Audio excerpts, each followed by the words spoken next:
Olá, bem-vindo a mais um episódio aqui do nosso podcast Na Rente. Hoje a gente está trazendo o Eduardo Scopel, da Scopel Empreendimentos. Eu acho que figura conhecida aí de todo mundo que trabalha com loteamento, porque está em todos os eventos, está na DIT, está no GRI, está na Elo, está em todos os lugares. E para mim é uma satisfação, porque eu falo isso para ele sempre, é meu guru. Então acho que desde que eu comecei na Rente aqui, acho que a gente já teve uns 15 papos, né, nesse tempo. Já fui no escritório de vocês algumas vezes.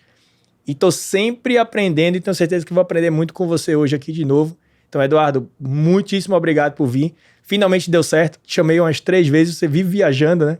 Agora, vai na Espanha, vai tudo que é canto. Mas deu certo hoje. Então, obrigado aí pela tua participação. Bem-vindo. E queria já começar, Eduardo, falando um pouquinho de você, da sua trajetória. Eu acho que você tem alguns anos de loteamento, alguns anos de empreendedorismo. Conta pra gente um pouquinho da tua história, por favor. Bom, em primeiro lugar, bom dia, Léo. Eu que fico muito honrado, muito gratificado em estar aqui.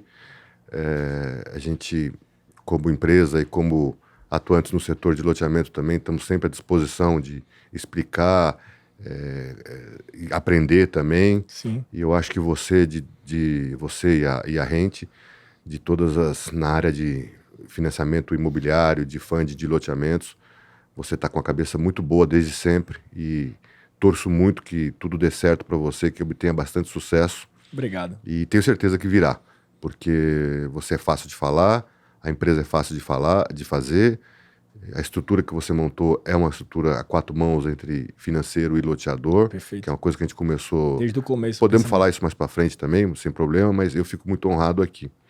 Eu sou advogado por formação, me formei na PUC em 1990. A empresa nossa, sempre trabalhei na empresa.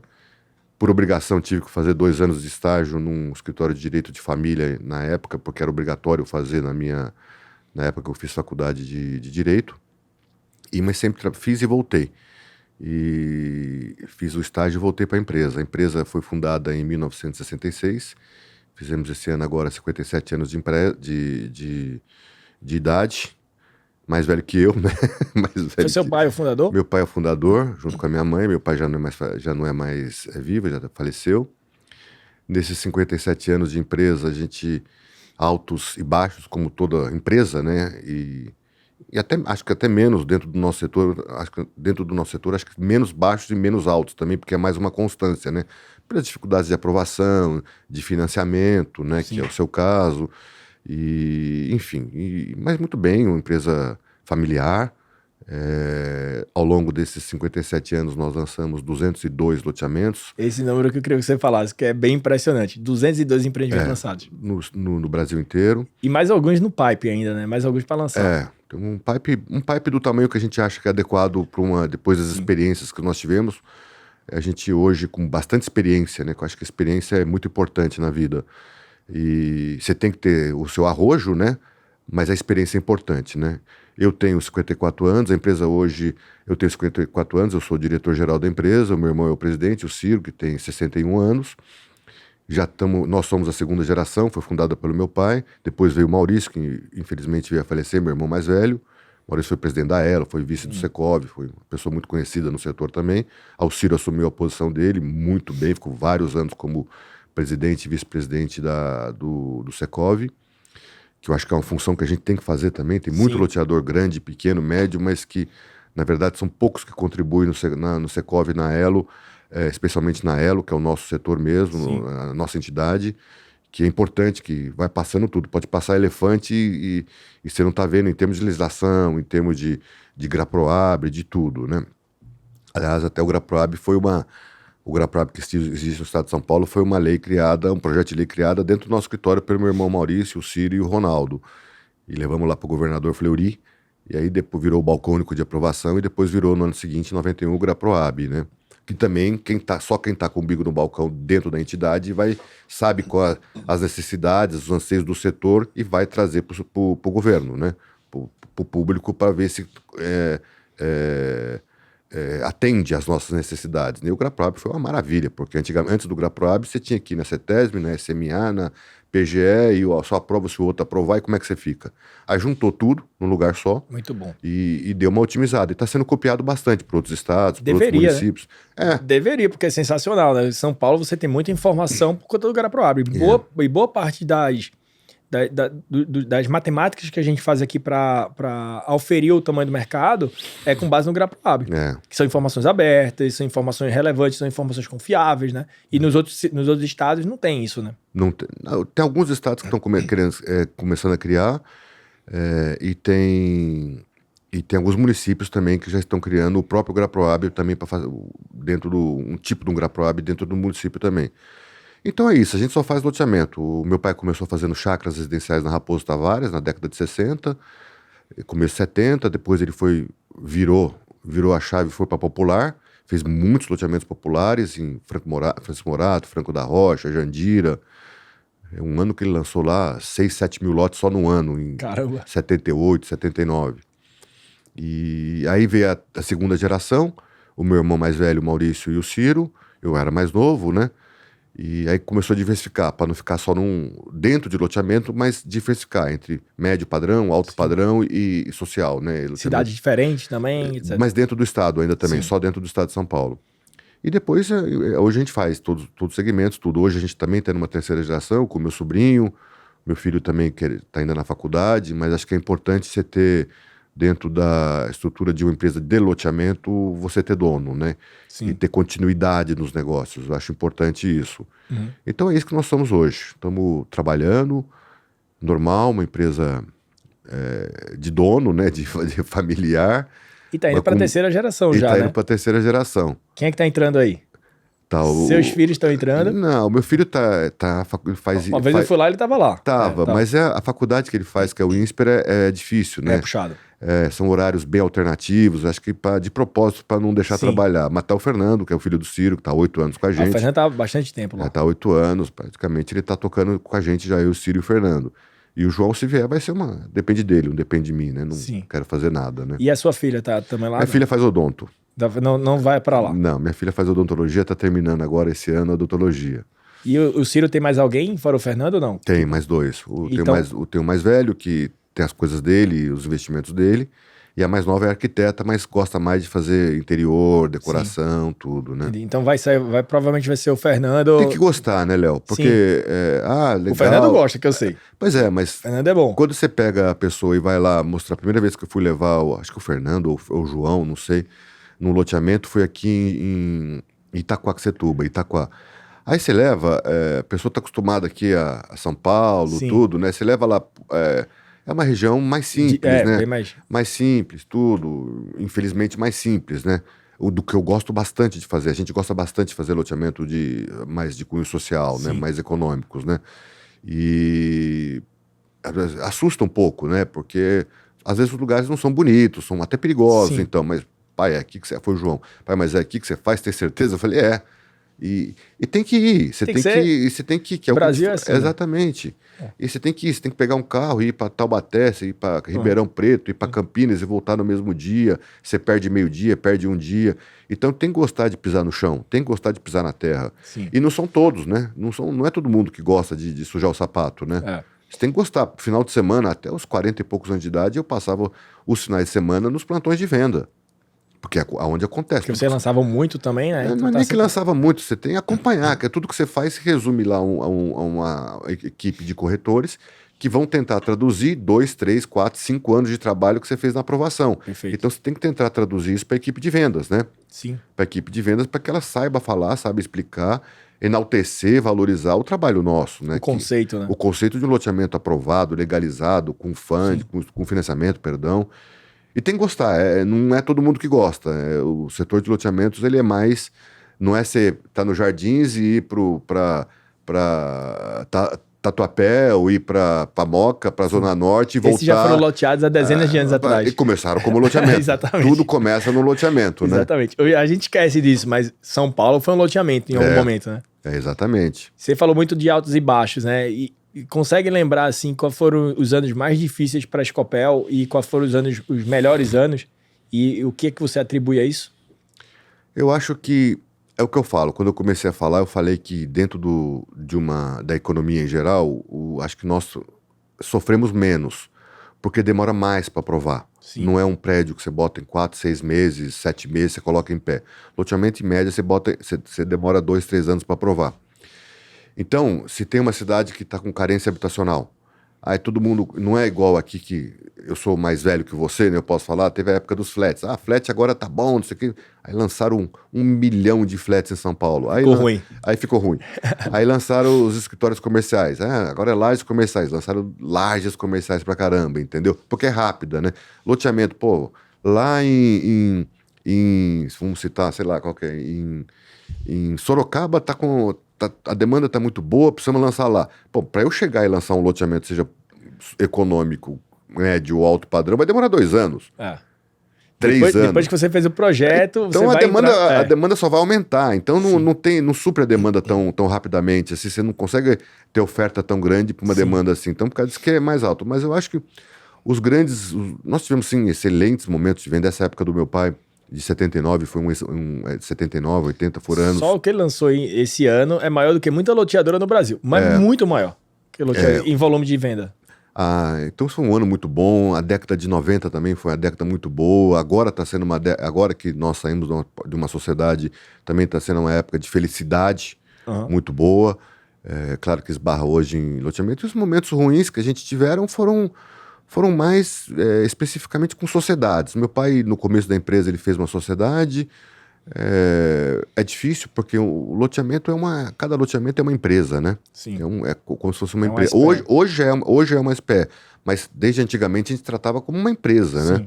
Não juridicamente e nem contabilmente antigamente, mas era uma empresa, né? Sim.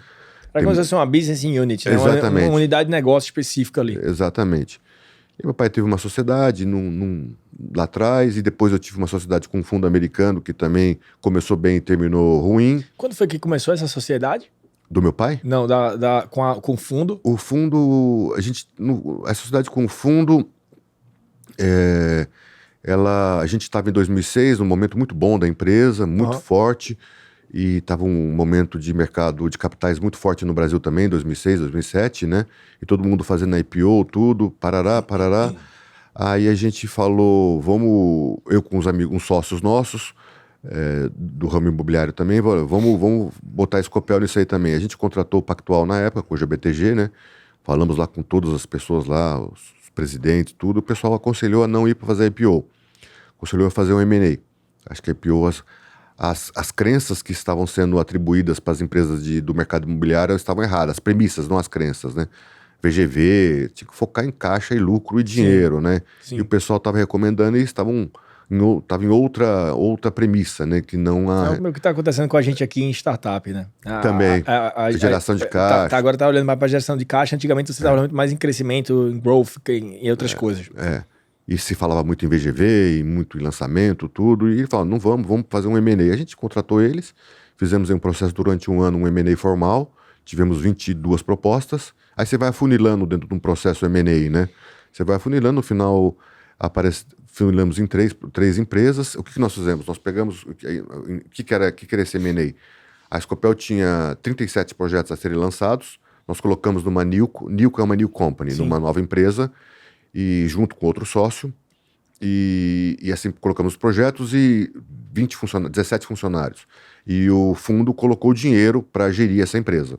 É como se fosse foi como se fosse a nova Scopel ali, talvez. Não, porque a Scopel nunca foi vendida. A gente só emprestou o nome do comodato enquanto a gente estava lá. Scopel, então, os empreendimentos anteriores permaneceram permaneceram e permanecem tá bom. na empresa familiar patrimonial nossa, que é a Scopel de 66. Tá. E nós colocamos esses projetos e emprestamos o nome.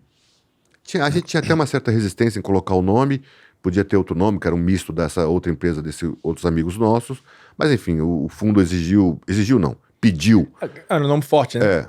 A gente tinha receio, porque era sócio, meu pai já tinha passado por essa empresa, mas fomos porque o fundo tinha um renome muito grande, né? Sim. E a empresa foi bem, então fizemos isso. Aí, no final desse processo de M&A, apareceu esse quarto, que era o fundo que eu fiz o negócio, e pelo tamanho dele a gente resolveu fazer, até por ser uma proposta 11% inferior à primeira, em termos de dinheiro. Sim. Mas era cash-in, não era cash-out. Sim.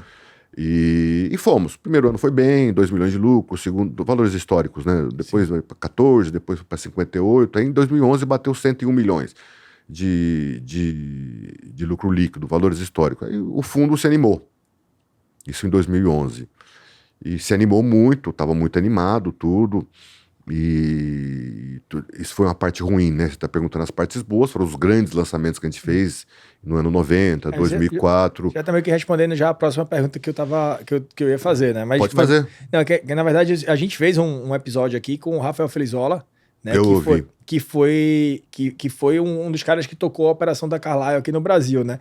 E aí eu queria saber a sua visão desse ocorrido, né? Porque você já tá falando um pouquinho disso, então já aproveita porque você perguntou os altos e baixos, eu falei dos altos e falo dos baixos. Esse seria um baixo, então, para você. Eu vi o podcast. Eu não vou colocar a minha visão, eu vou colocar a verdade. Uhum. Só a verdade.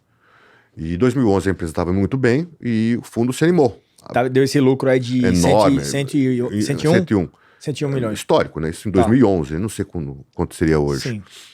E aí eles queriam crescer. É bem mais dinheiro do que hoje. Exatamente. Eles queriam crescer porque tinha tido a questão do Lehman Brothers. E para você fazer um IPO, você precisava de colocar um volume, um stake maior de oferta de primária e que esse volume não era suficiente. Eu não vou discordar deles, né? Porque é um fundo gigantesco, tudo, não vou discordar.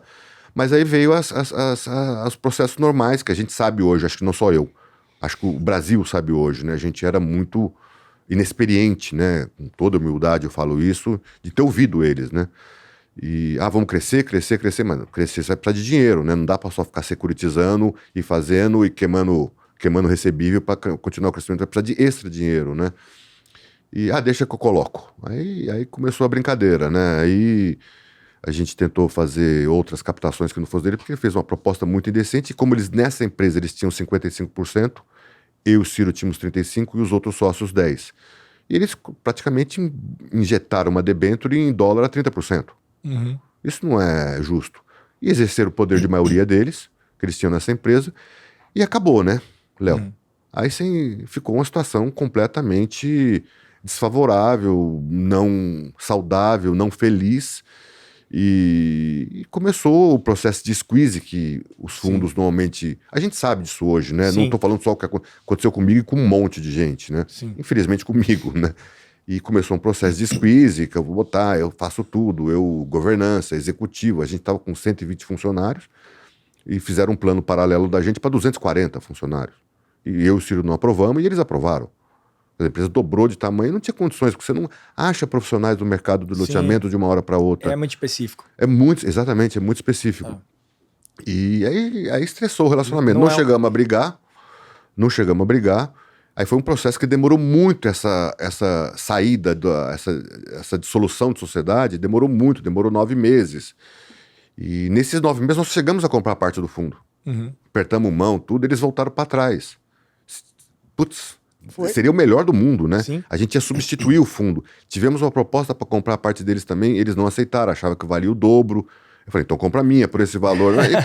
Então ficou essa situação que não dá, sabe? Eu costumo mencionar, tem certos... Eu sou católico, gosto de preservar a família, tudo, casamento, tudo, mas tem certos casamentos que chega uma hora que não estava falando com o outro, entendeu? E só inglês. E resolvemos fazer isso. E demorou muito tempo.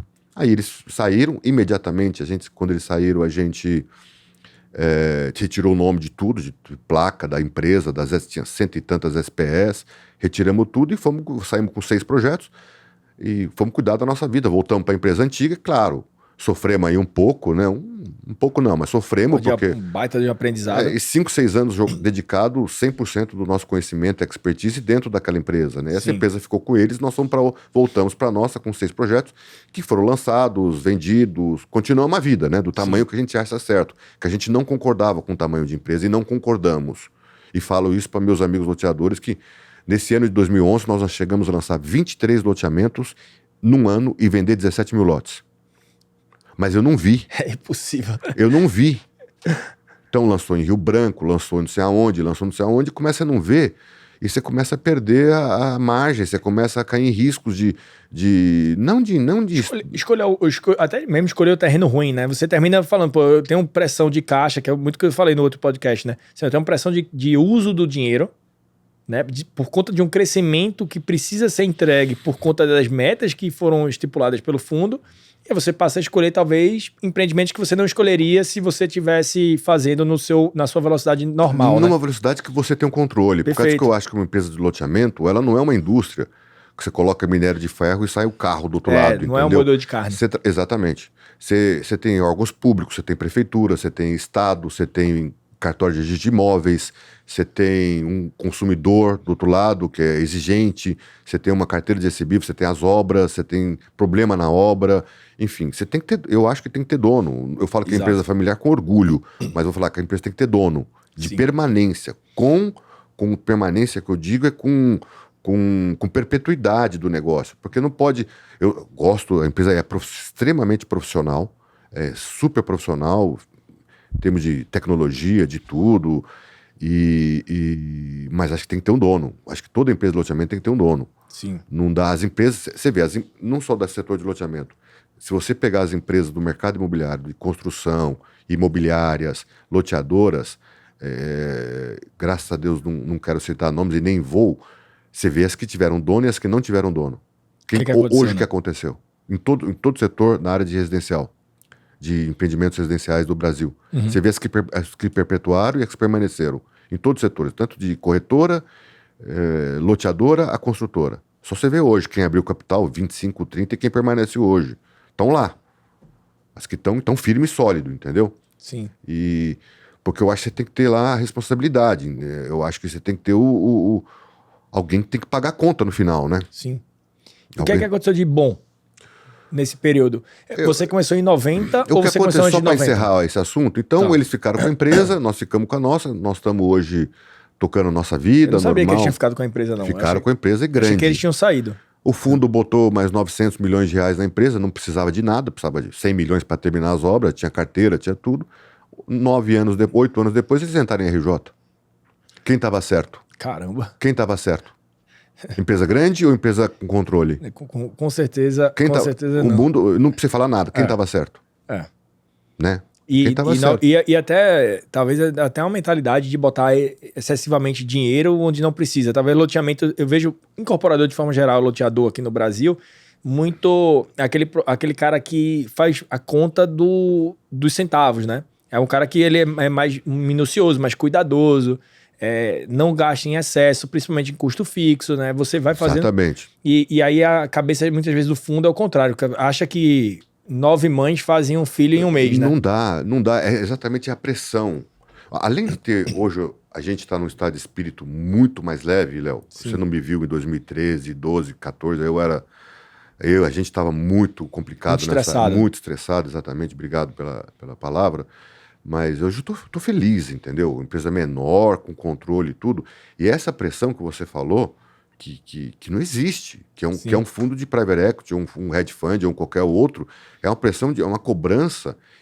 E eu vi, não na nossa empresa, mas eu vi em empresas afins, eu vi gerente comercial chumbar viabilidade para tentar atingir meta anual. Chumbou viabilidade. Você sabe o que é chumbar viabilidade? Sim. Aumentar preço e diminuir custo de obra. Sim. Chumbar. É que você aceita tudo. É pra quê? Por que o cara fazia isso? Porque tem bônus. É empresa. Sim. E quem paga a conta depois se vendeu 30%, 20% e tem que fazer a obra 100%? Uhum. Quem paga? Mas no ano distribui o bônus. Então não funciona. Sim. Entende? Exatamente isso. Não funciona. Eu já vi muita gente chumbar viabilidade. Chumbar viabilidade, gente. Não existe isso. Eu falei isso agora com o Dani aqui. Eu acabei de bater um papo com o Dani da Lotnet e a gente tava falando disso, né? Que às vezes até o próprio loteador se engana um pouquinho, né? Ele vai lá e mexe um pouquinho na viabilidade porque ele é um pouco mais otimista. E aí, na verdade, o custo dele vai ser maior do que ele disse, a venda dele vai ser pior do que ele achar que ia ser, e no final das contas ele tem uma exposição maior e não sabe como resolver. É pior ainda. Ele não sabe como resolver. A empresa de loteamento, ela é uma empresa, normalmente, ela tende a ser patrimonialista. Ela é um banquinho, né? Ela é um mini banco, né? Porque você vai carregar, se Deus quiser, você carrega o recebível e não precisa securitizar, né? Às vezes você precisa securitizar para um momento de crescimento da empresa. Tem muito empreendimento lançado, etc. Que isso é uma queixa que eu sempre, você me conhece já há algum tempo, a gente vive a empresa nossa, as outras empresas, os colegas do Secov, da Elo, todos buscam fund para loteamento, né? E a gente, desde a época do ProAreas em 90, que nunca rolou, nunca aconteceu, depois teve mais recentes, enfim. E você tem o risco ainda da exposição de caixa, de obra, tudo, e é uma procura que a gente faz intensamente. Às vezes você está com o capital necessário para lançar, mas às vezes junta 3, 4, 5 loteamentos num ano, às vezes você não está com o capital todo necessário e você vai precisar de parceiros. E aí eu expliquei antes para os investidores da gente. Os caras falam, mas o cara tem 3 empreendimentos, tem recebível, porque o cara... porque ele não lança um, né? O cara que tem 3, ele lança 4 depois, mais 2, mais 3, mais 4. E o dinheiro dos outros empreendimentos não são suficientes para financiar o próximo. Então, naturalmente, aí é quando acontece o que você falou, né? Que aí securitiza a carteira. E o cara faz um CRI de 20 milhões, 30 milhões para financiar 3, 4 obras novas, né? Isso é super, hiper, mega comum em quem está em crescimento. Depende do tipo de CRI que você faz, né? Não é um que está no mercado aí na prateleira, os seus concorrentes que não funcionam, entendeu? Você tem que dar a sua mãe, o seu pai, o seu bisneto que não nasceu em garantia. Você tem é um first in, first out. O risco é todo seu. Não, o risco é todo meu, é um first in, first out, um full cash sweep. Quer dizer, se eu fosse uma empresa sem capital, ou se uma empresa não tem capital, vai depender do que está na prateleira aí, você tem que estar todo recebível até pagar o CRI que você fez, ou a exploração estruturada. E como é que uma empresa vive até lá? Até retornar o dinheiro e até ter o payback? Não vive. E tem gente que faz ainda, né? Porque, mais uma vez, o cara faz e não sabe como é que vai resolver depois, tanto você quanto eu e todo mundo do setor que está nos ouvindo aqui e vendo, sabe que fazem, porque... toma esse risco, faz. Não sabe o que tá fazendo, e o cara que tá lá pensa que a garantia é suficiente, depois para executar a garantia é uma porcaria. Tá tudo errado. Tá tudo errado. Você tem que ter a estrutura que você está montando. Exatamente. É duas brigas, entendeu? Dois opostos aqui. E é exatamente a relação que a gente não quer fazer, né? Que é pelo contrário. Eu vou fazer, você a partir de agora estamos casando. Somos agora parceiros nesse negócio. Então a gente tem que pensar em como ser bom. E é uma coisa que a gente fala muito aqui, né? Tem que ser bom pro loteador. Porque senão ele faz a primeira vez com a gente e não faz a segunda. Ou morre. Ou morre, que é pior. Que é ruim pra ele, ruim pra gente. Então, no final das contas, tem que ser bom pros dois. Então, tem que pensar... É aquele negócio que você falou lá no começo. Tem que pensar a 4 mãos. Tem que ser bom pros dois. Tem que ser bom pros dois. Brincar. Pra mim e pro Ciro, entendeu? Depois... Não, se você estiver feliz, eu tô feliz. Eu também. Não, você tem essa cabeça muito boa, muito aberta. E se Deus quiser, já estamos ensaiando fazer coisas em conjuntos, né? E eu tô aguardando, você tá pronta aí. A gente tá chegando lá pra fazer. Mas isso vem do tamanho de empresa, Léo, também. Porque se você quer lançar 1, 2, 3 loteamentos por ano, você tem que ter 20, 25 no pipeline. Se você quiser lançar 5, você tem que ter um pouco mais, tem que ter 30, 40. Lançar 10 eu não recomendo. Você tem que ter 50, 60. 70 loteamentos de aprovação. Cada loteamento de aprovação custa por ano 300, 400 a 500 mil por ano. Por ano. Bota 500 mil a 1 milhão. Vai gastar 1,5 milhão, 2 milhões só esperando o projeto ser aprovado, né? Não, você imagina isso por 50 projetos. Exatamente. Você tem 50 projetos, você gasta 500 a 1 milhão por ano, você vai gastar 40, 50 milhões só de negócio. E o DNA que você tem que estar por trás para gerir isso? Sim. Aí você come todo o lucro. Você come o lucro, você gasta dinheiro, é complicado. Então, eu não acho que funciona. Eu já fui desse tamanho, entendeu? Eu não acho que funciona. A margem daquela empresa, apesar de ter dado 100 milhões de lucro, a margem, se não me falha a memória, era 22%, 23% a margem líquida, 16% a margem líquida da empresa e 30% a margem de projeto. Isso não são números de loteamento. Sim. É o dobro disso. Exatamente, é muito melhor. É muito melhor você fazer isso. Então você lançou 23 para ter um resultado no final das contas que você faria com 10. Perfeito. Entendeu? Não faz sentido. Isso é muito bom você falar, porque você passou pelos dois cenários. Então não é a minha versão, é a verdade. É a verdade, você fez isso. Então não adianta você... O cara fala... Que tem um conto da fada de muito loteador que fala que acha... eu quero lançar 15 empreendimentos no ano, eu quero lançar 20 empreendimentos no ano. Você fez isso, né? Não é o que você acha, é o que você fez. E a IPO não ia solucionar, e eu falava isso para eles. A gente é uma empresa profissional. Não é que ia aumentar o problema, né? Com certeza você tem uma de pressão. A pressão ia ser maior, entendeu? E eu fui fazer até um mini roadshow lá fora, lá fora não, aqui no Brasil, E a pergunta é assim, por causa que a gente precisa de funding, né? Como é que se faz? O setor é muito bom. O Brasil tem hoje, os Estados Unidos tem hoje uma média de 3% de área ocupada urbana. O Brasil tem meio. Meio. 0,5 para uma comparação de 3 americano. Acho que é 2,5 ou 3 dos Estados Unidos. Banana com banana. Tirando o deserto, tirando a Amazônia. Quer dizer, o Brasil tem muito a crescer horizontalmente. Entendeu? A demanda está aí. O Brasil sempre é um país rico, vai estar em crescimento, não importa o governo que está aí. É um país que tem tudo para crescer e vai continuar crescendo. E pronto. Então a demanda está aí. As dificuldades de aprovações são sabidas, então você bota isso no teu negócio. Então como é que você faz? Aí você vai, você vende, beleza. E como é que você faz a obra? Não tem funding.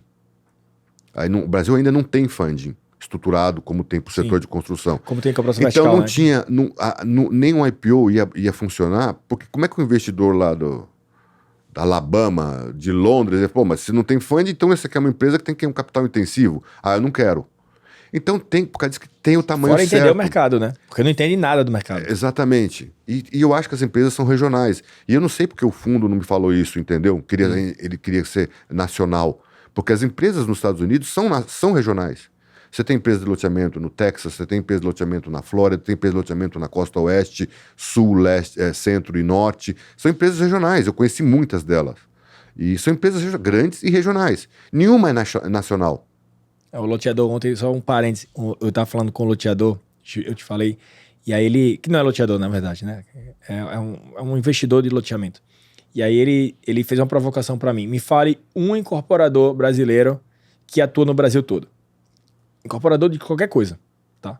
Aí eu fiquei, caramba, realmente não tem. Aí eu falei, MRV. Aí ele falou, tá diminuindo 40 cidades agora.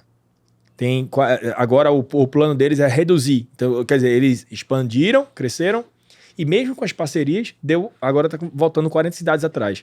Aí citou casos de Cirela, de outras empresas que foram nacionais e voltaram. Loteamento é a mesma coisa. Eu não conheço ninguém que atua em mais de 10 estados, por exemplo. Eu lancei, se não me falha a memória, em 17 ou 21 estados.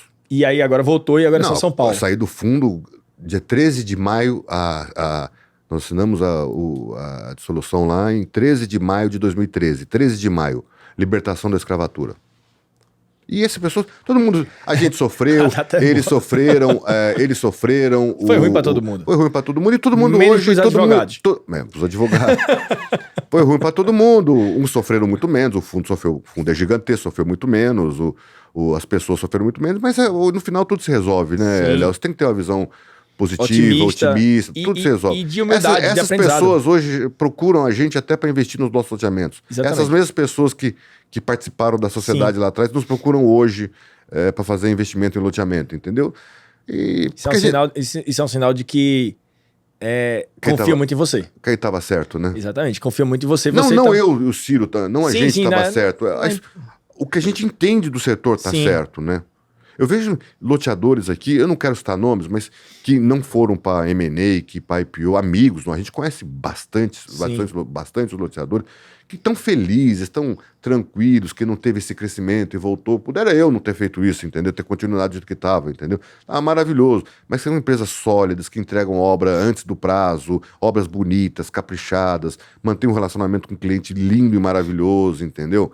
Poxa, os americanos queriam lá, sem falar...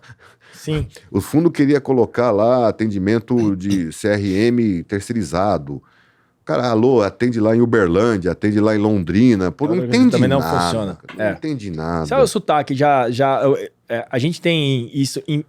Não é um banco, você não está ligando para um banco que pode ser em qualquer lugar, você está ligando para falar do loteamento tal, entendeu? Exatamente. A pessoa quer saber do lote dela. As pessoas quando compram um lote, especialmente econômico, no final de semana ela vai carpir.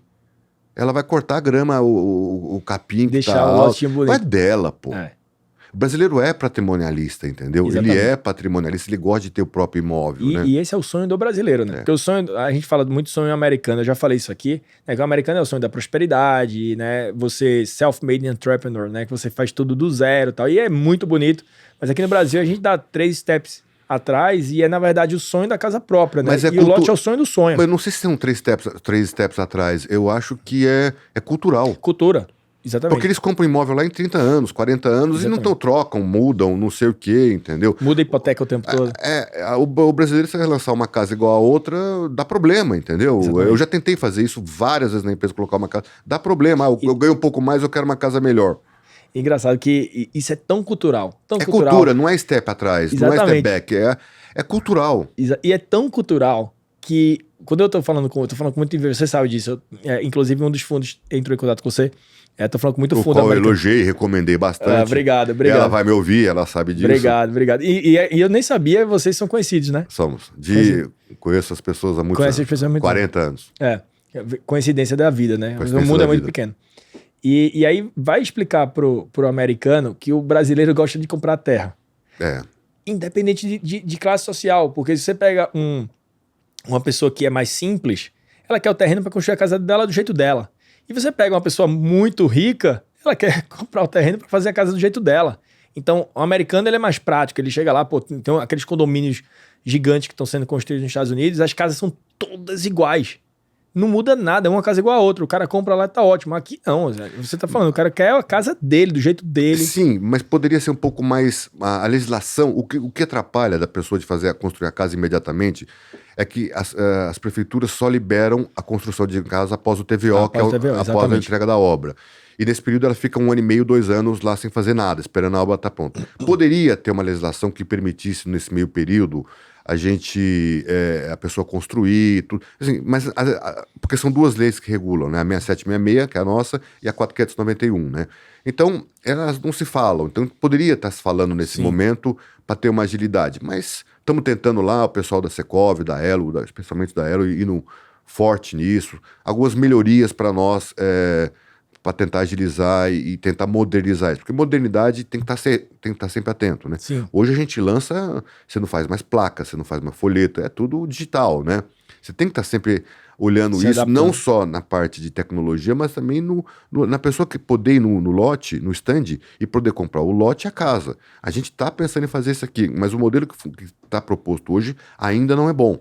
Ainda não é perfeito. Vamos ver se com o tempo aqui as coisas vão com tanta tecnologia acontecendo, né? Vocês com tecnologia de fund, tem outras empresas também vendo a questão de financiamento direto para o cliente, né? Para eu não carregar o cliente, então um banco ou um fund, isso a gente vai fazer também. Eu sei. A gente vai fazer. Financiar direto o cliente, né? Financiar direto o cliente é uma coisa que esse ano sai. Que aí vocês mesmos podem oferecer o fund para ele fazer a construção da casa, entendeu? Vocês ganham duplamente. Exatamente. Né? Tem um ciclo de venda ali que ele é bem comum do loteamento, né? Então, a gente, dependendo do estágio do loteamento, a gente pode entrar em momentos diferentes. Por exemplo, entrar no financiamento da obra, tá ali no começo, depois do TVO você pode fazer... ou a gente pode fazer o financiamento da pessoa física antes do TVO, depois do TVO. Ou quando ele já está com o loan to value ali baixo, né? Quando ele está com saldo devedor baixo, a gente pode, e é um bom pagador, a gente financia a construção da casa, né? E quita o lote. Então a gente quita o lote, faz a alienação fiduciária, constrói a casa e financia para o cara por 20 anos. Né? Então tem vários modelos que a gente está estudando para que, no final das contas, a gente quer ser o one-stop shop do loteamento. Né? E aí, ali dentro do nosso cercado, a gente tentar oferecer ali serviços que sejam mais aderentes para aquele tipo de pessoa ou tipo de loteador. Mas no final das contas, eu quero que as pessoas... O futuro da gente, que eu imagino, perguntaram ontem qual é o endgame da gente. O endgame da gente é a gente ser um one-stop shop para o loteamento. Que o loteador venha para cá e entenda que ele vai ter o funding, ele vai ter as opções de tecnologia para gestão ali da carteira, mas que ele também... Isso você sabe que a gente faz. Eu vou muito na Scopel com ouvido de estudante, né? Eu vou lá e falo, Ciro, Eduardo, me ensinem aqui. O que é que a gente está fazendo? Isso aqui faz sentido? Isso aqui não faz sentido? Se a gente fizesse isso, se a gente fizesse aquilo. Eu acho que isso é uma cabeça muito boa da gente de Product Discovery, né? Que a gente faz, que é para aprender com os loteadores. A experiência é você que tem 50 anos, 50 e tantos anos de empresa, 57 anos de empresa. Não sou eu. Eu tenho 3 anos de empresa. Eu não entendo o mercado... Nem 1% do que você entende no mercado imobiliário. Então a gente tem muito essa cabeça, eu acho que a gente está indo para esse caminho. Hoje a gente está com essa ideia, amanhã pode ser que a gente mude, mas muito de aprender com vocês. Né? Nós loteadores, né? Loteadores. Eu acho que vocês vão chegar ainda no ponto de chegar a financiar o cliente direto no stand de vendas. É isso mesmo que a gente quer fazer. Porque aí eu já tentei fazer isso, deu certo, até com um banco, e teve questão de da quebra, foi da época do Lehman Brothers também, um banco médio. E ele ia financiar o cliente no plantão de vendas. Então ele ia oferecer primeiro o cliente, aí já pega a conta corrente dele, já abre no banco, já oferece o seguro, já dá o seguro colocado lá. Ele tem um monte de outras coisas que pode trazer para o cliente que não faz tanta me paga o lote à vista, né? Sim. Que é importante. E que ele carrega essa carteira que quando eu entregar a obra, ele já está com o cliente lá em garantia fiduciária do lote, ele já oferece um novo financiamento para ele para construir a casa. Faz todo o sentido. Isso dentro de banco é muito burocrático. Os bancos têm outros vieses, outros ganhos que eu não sei se vai focar para a gente. Mas a gente não é um setor pequeno. É um setor que produz por ano aí 100 mil lotes só no estado de São Paulo. Então, produz não, aprova. Não produz porque não tem funding. Sim. E outra coisa, então, né? você está no caminho certo. Você viu essa lacuna de financiamento, esse gap que existe e que é importante ver. E que não está suprido por nenhuma instituição financeira, nem por governo, por nada. E você está vendo, tem outras empresas vendo também, mas a sua cabeça é muito diferente dos outros que estão aí, muito melhor, aliás. Obrigado. E só escolhendo os parceiros certos, os produtos certos, parceiro certo. Exatamente. Os produtos certos e os produtos certos também. O parceiro certo é o produto certo também, porque o cara não vai te oferecer um Exatamente, mico, o parceiro certo não vai fazer não vai fazer uma porcaria, né? E eu acho que você tem muita chance de cobrir essa lacuna e pode ser uma das primeiras... Não o que existe na prateleira aí, né, Léo? Sim. Essa prateleira eu já falei aqui anteriormente. Mais do mesmo. Mais do mesmo, não é legal. A gente... Você falou é legal, mas, pô, eu tenho 57 anos de empresa, não precisa ter... e muita gente séria, entendeu? Não precisa dar tanta garantia, ser todo o dinheiro para eles para depois você ver. Isso você tá matando a galinha de ovos de ouro. Você tá matando o loteador na largada, né? Você não tá nem dando fôlego para ele ir com Exatamente. você. Eu tô falando isso não pela empresa. Sim. Tô falando isso como setor. Sim. E até o intuito aqui do podcast é isso também, né? Eu acho que quem viu os outros episódios da gente praticamente não fala de rente aqui, né? Então a gente tá sempre falando realmente fomentando o setor e ajudando aqueles loteadores pequenos que estão começando e médios, né? A melhorar a governança, a gestão, aprender com você, um cara que já lançou 202 empreendimentos aí ao longo do tempo, né? Então isso é importante. Você tá falando de mercado, esse mercado da gente, ele é tão abaixo do radar, mas ele é tão grande, porque eu estou fazendo agora fundraising na Rente, né? A gente está falando com muitos fundos, a gente está levantando capital para a própria Rente. E aí existe um número mágico das empresas de venture capital no mundo todo, que é que eles falam que tem que ser um mercado maior do que $1 bilhão por ano. Quando a gente fala de loteamento, ele é algumas vezes maior do que esse mercado. Porque quando a gente estava falando ontem, por exemplo, com alguns investidores bem bons, inclusive, eu comentei que existem hoje, aí se o número é 400, é 600, é 800, mas a gente estima aqui que é mais ou menos de 400 a 800 bilhões de reais em recebíveis, em VGV de recebíveis dos loteamentos já lançados no passado. Porque, você sabe, o loteamento às vezes demora 10, 15, 20 anos para terminar de receber tudo. É um mercado absurdamente maior do que eles imaginam, do que eles gostariam de mínimo. E o que se lança, você falou que só em São Paulo você lançou 100 mil, né? Se aprova no GRAPROV em termos de 100 mil unidades, mas deve lançar entre 20 e 40 mil. Não lança porque não tem fund. Exatamente. Se você extrapolar isso, se você pegar por PIB e extrapolar para o Brasil, né, esse número é bem maior. Se você pegar por número de habitantes, São Paulo tem mais ou menos 22% em relação ao número de habitantes do Brasil. Então, se você fizer também extrapolar, esse número seria 5 vezes maior. Se você pegar um ticket médio aí de 100, 130 mil reais mais ou menos cada lote, você vai ter o mercado lançado por ano. Esse número vão variar ali porque não são números tão corretos que a gente não consegue, não tem tanta informação nos outros estados. Mas é um mercado muito maior do que $1 bilhão.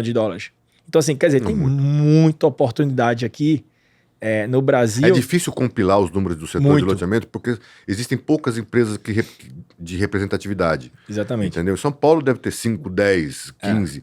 Mas o resto tudo são loteadores, são loteamentos de uma vida só, de um loteador só. Então é difícil compilar as informações. Eu entendo, muita informação não sobe para o sistema, né? Que é uma coisa que a gente até briga. A gente fez uma conta rápida, para você ter uma ideia, dá mais ou menos 2 a 3% do mercado de loteamentos são de grandes loteadores. É ridículo. É ridículo. É ridículo. Sabe, cara, não tem nada no Brasil que seja tão desconcentrado, pulverizado do ponto de vista de mercado. Market share. A Scopel lançou 202. Eu não conheço ninguém que lançou mais. A GSP lançou 175, Scopel 202. Talvez tenha aí alguns que tenham lançado mais. Mas não importa o número. Mas é muito pouco. Que é nada, né? Exatamente. Nada. O número não importa se lançou 200, 1.000, 100, não importa o número.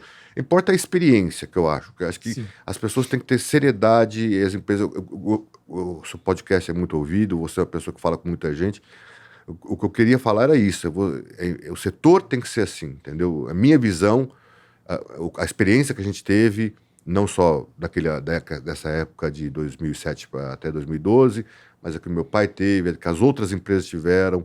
Tem que ter humildade para ir para frente, entendeu? Isso é uma palavra importante, humildade. Porque a gente falou, engraçado, a gente com o Dene, é engraçado que se complementa. A gente estava falando muito da arrogância de alguns incorporadores loteadores nos projetos, e os erros geralmente estão ligados à arrogância. Por exemplo, a arrogância de achar que eu vou vender mais caro, a arrogância de que eu vou achar que vou vender mais do que eu venderia, a arrogância de achar que o meu projeto é melhor do que o do vizinho.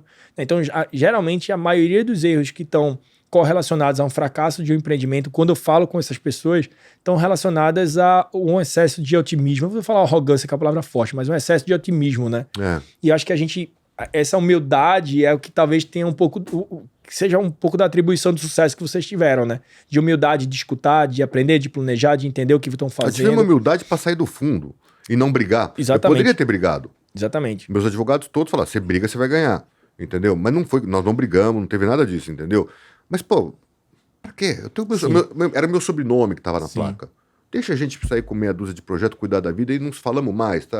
Cada um cuida da sua vida e pronto. E sofremos, mas estamos vivos, é o que a gente sabe fazer, estamos tocando, estamos lançando, estamos com 20 projetos contratados, entendeu? Estamos tocando, que eu acho que é o tamanho, precisamos de um pouco mais, mas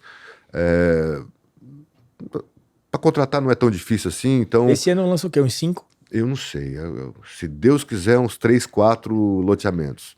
Lançamos um... Aquela Lorena você lançou no ano passado, né? Lançamos, já está com 70% vendido. Mas foi no ano passado? Foi no passado. Finalzinho do ano. Final do ano. E aí depois Lorena foi Antes foi o Cachoeira, Lorena, agora esse ano está com 3, 4, mas não quero nem falar muito, porque estamos rezando aí nas aprovações, que tá difícil. Mas se Deus quiser, mas se o pessoal tiver... Aí esse é meu irmão que toca, e o Thiago também lá nessa empresa. Tem que ter muita paciência, muita... É difícil, mas... A prefeitura podia, né, ajudar aqui o pessoal a aprovar. Esse ano vai sair uns 3, 4 projetos e ia ser golaço, hein?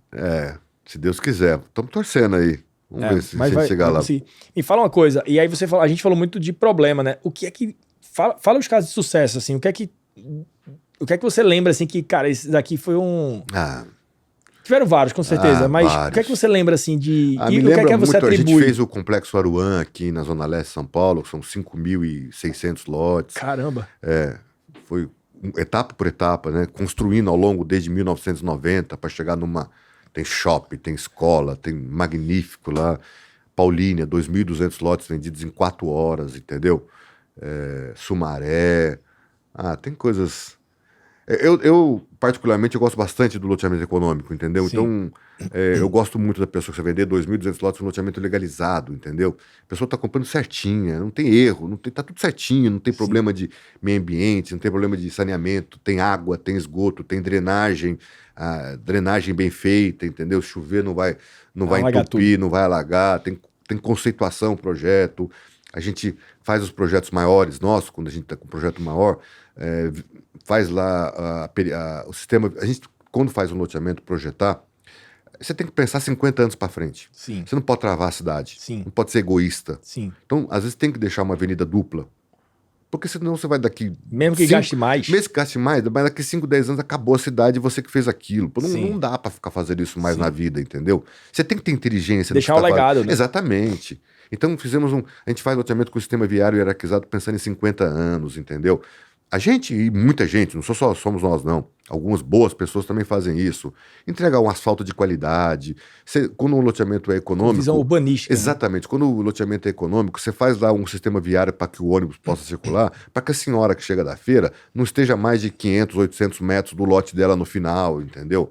É gostoso isso, entendeu? É legal. As áreas que você deixa públicas para institucionais, área verde, bem tratada, bem cuidada, são legados que você deixa. Então você tem que perder um pouco mais com o projeto, ensejar mais em humano, né? Ser mais humano o projeto e não ter aquela coisa quadradinha. Talvez se orgulhar mais do projeto do que necessariamente de ganhar dinheiro só, né? Porque você realmente, eu vejo muitos loteadores com um brilho no olho quando vai mostrar o projeto. E é engraçado que a gente às vezes vai falar e a gente às vezes está fazendo aquela conversa inicial para entender o loteador, o que é que ele está precisando e tal. E ele fica naquela ansiedade legal, a ansiedade legal de mostrar o projeto, porque ele gosta tanto do projeto, ele curte tanto o projeto. E você tem que estar dentro, porque lá aqui, numa cidade aqui perto de Campinas, a gente fez uma parceria com a prefeitura, uma prefeitura local, e que eles iam fazer uma parte da uma estação de tratamento de esgoto, de uma ITE, e a gente a outra metade. Eles não fizeram a parte dele, nós tivemos que fazer e carregar durante 8 anos a ITE, até eles fazerem a deles e assumirem a nossa. São ônus que isso acontece, entendeu? Sim. Não dá para... São percalços, obstáculos normais que um loteador... Estou falando um caso, deve ter centenas de problemas, não só eu, como todo mundo, de situações como essa, né? Mas tem que enfrentar, né? E ponto, passa para frente. Humildade é você também reconhecer os seus erros e tocar para frente, né? Perfeito. Você começou na Scopel em 90 ou você começou antes? Comecei antes. Você começou em que ano, mais ou menos? Eu tinha uns 14, 15 anos de idade. Então, pô, faz... Eu nasci em 68. 78, sei lá. 15 anos, então você começou com... Mas faz 40 anos. Na época eu tinha o gerente lá 83, financeiro. vai. 83. Tinha o gerente financeiro, o Alexandre, que naquela época fazia conciliação bancária, francesinha, né? Eu ia lá no banco ali no Itaú, do lado do escritório, na Consolação com os Estados Unidos, pegava lá os extratos que vieram do banco, eu conferia quem pagou, jogava numa planilha de folha ao maço dupla, assim, ó, esse pagou, esse não pagou, esse não pagou, esse não pagou. Era tudo assim naquela época. Na mão. Tinha que fazer. 83, mais ou menos, vai, você começou, não lembro. Provavelmente. Pode ser. E me fala uma coisa, o que eu queria saber é uma curiosidade. Meu pai e a Mariângela, que hoje você deve conhecer demais. A Mariângela trabalhou, começou com mais gente. A gente tá falando dela hoje. A Mariângela... carinhosa, trabalhou acho que 30 anos com a Scopel. Ela e o meu pai e os meus irmãos implantaram, acho que foi uma das primeiras, saiu até em capa de exame aí na época, lá nos anos 90. Primeira empresa a ter computação, a instalar um computador de grande porte no setor de imobiliário. Não sei se foi do mercado imobiliário ou de loteamentos, mas é inovações, né? Sim. Aí depois veio o computador e não precisava mais fazer a francesinha.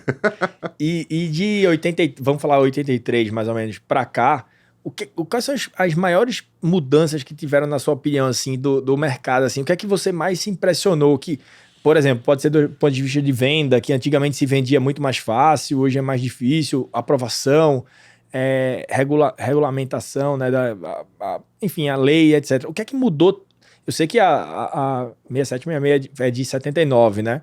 E aí, talvez quando você entrou já tinha essa mudança. Mas o que é que você lembra, assim, que, cara, isso mudou demais, assim? Isso é completamente diferente do que é há 40 anos atrás. Bom, na época não tinha... Se eu for lembrar 50 e tantos anos de empresa, eu não tô lá, né?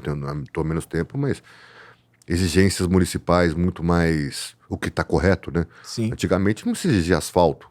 Sim. Não tinha... Então, hoje você entrega um loteamento pronto, entendeu?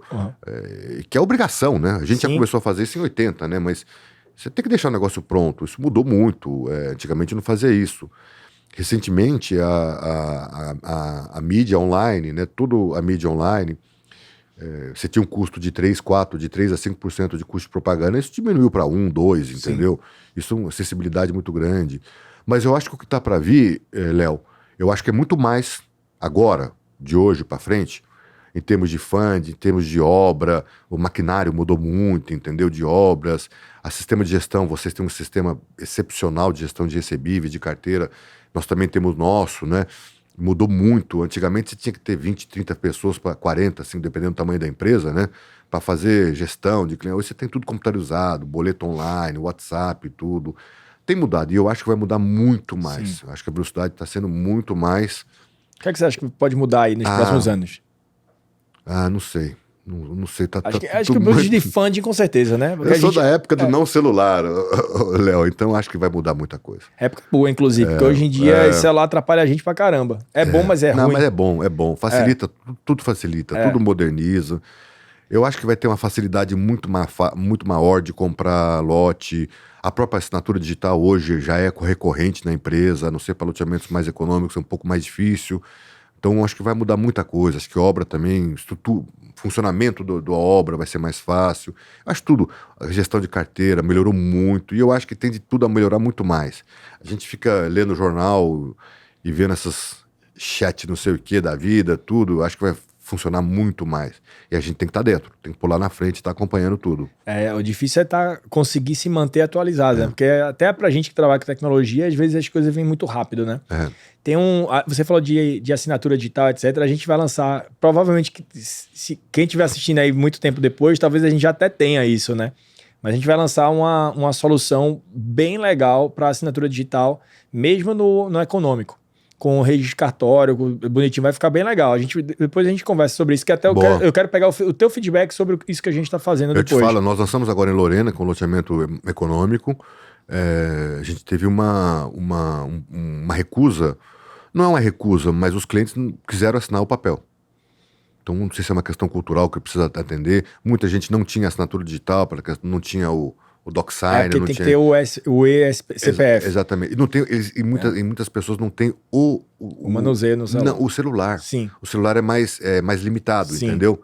Então, depois eu te falo aí os problemas que a gente teve para isso. Às vezes a gente já resolveu esses problemas aí. Depois eu te falo, bem legal. É bom a gente marcar um papo à parte aqui para eu te falar só disso, porque vai ser importante tua opinião. Infelizmente, a gente acabou aqui o tempo. Eu acho que dá pra gente fazer a versão 2.0 aqui também, a gente fazer um segundo papo aqui. Mas eu queria escutar... Primeiro, eu faço o fechamento aqui depois, mas me fala... Você já falou um pouquinho de perspectiva de 2023. Fala um pouquinho de perspectiva de 2023, Scopel, 24, 25. Eu sei o que é que vocês estão planejando aí mais pra frente, mas fala pro pessoal aqui e se puder também mandar alguma mensagem pros loteadores de incentivo ou alguma dica que você acha que eles têm que fazer. Fala aqui, tá aberto aqui. Persistência, nobres companheiros, companheiros não, colegas, né? Nobres colegas. Persistência, tem que ser persistente, humilde. Às vezes você ouve cada coisa em secretarias, em autarquias públicas e fala os absurdos, você tem que ouvir, que é o cara que vai assinar, não tem jeito. Sim. Persistência que dá certo, entendeu? Que a coisa vai dar certo. Acho que você é um exemplo de que gosta do mercado de loteamentos, você ama, você tá a sua vida toda em loteamento. Você ama loteamento, né? Então, suspeito pra falar. Era bom também ser sócio do Jorge Paulo Lema, essa turma aí, né? Mas é o que a gente sabe fazer, você tem que gostar, né? Pô, senão não gostar do que você faz. Sim. Eu gosto, com todas as dificuldades e todas as virtudes também, eu gosto. Mas tem que ter persistência, tem que ter humildade, tem que ter paciência, entendeu? Humildade, né? Às vezes você tá vendo uma pessoa fazer uma coisa errada lá, um aprovador, né? E, não dá, não é isso, entendeu? Mas tem que conversar, ter humildade, paciência. Conduzir. Exatamente. Influenciar e não... Já vi muita gente se quebrar por causa de brigar com gestor público, entendeu? Muito, com o Ministério Público, com gestor público. Já vi muita gente quebrar a cara com isso. Então tem que ter paciência. Nós estamos animados, como sempre, tem que ser animado. Por mais que problemas que você já teve, vai ter ou tem que estar animado. Nós estamos com uma expectativa boa de lançar alguns loteamentos esse ano, estamos dependendo das aprovações. Mas é boa. O setor não vai sofrer com o governo XYZ. As pessoas necessitam de lote. Sempre vai ter demanda. Exatamente. O lote vai ter demanda. É difícil você ter cidades com super oferta de lotes, porque demora muito para lançar, para aprovar, perdão. Então, é otimista. A gente está otimista, os custos de obras aumentaram, né? Sim. Vamos ver se isso... Muito. Bastante. E você não consegue ainda reputar, não estamos conseguindo ainda repassar para o consumidor. Porque o salário deles não aumentaram proporcionalmente. Ainda vai ter uma brigazinha aí, ou você lança com margem menor, ou você engaveta. A gente está lançando com margem menor. Tá bom. Beleza. Então, é isso. Eu agradeço muito aqui. Eu que agradeço. Sou um fã da sua empresa, gosto muito de você, Léo, você sabe disso. Estou sempre à disposição. Muito obrigado por ter me convidado para o Rent Talks. Eu que agradeço. Acho que na época que as câmeras estão aqui, eu falei para você quando você entrou aqui, que você é meu guru, eu gosto de você de graça. Todas as vezes que eu vou para lá, eu aprendo muito com vocês, com você, com o Ciro, com o Fernando, com todo mundo. E você, para mim, é um guru mesmo. Cara, ensinou muito, continua ensinando muito. Sempre que a gente tá fazendo alguma coisa Eu vou falar com você, eu sempre peço sua opinião. E não hesite. E eu agradeço muito essa consultoria gratuita que você me dá e os cafezinhos que a gente toma lá na Scopel. Então, muito obrigado pela tua presença, pela aula que você deu aqui para os loteadores e até a próxima. Muito obrigado. Obrigado. Valeu, gente. Tchau, tchau.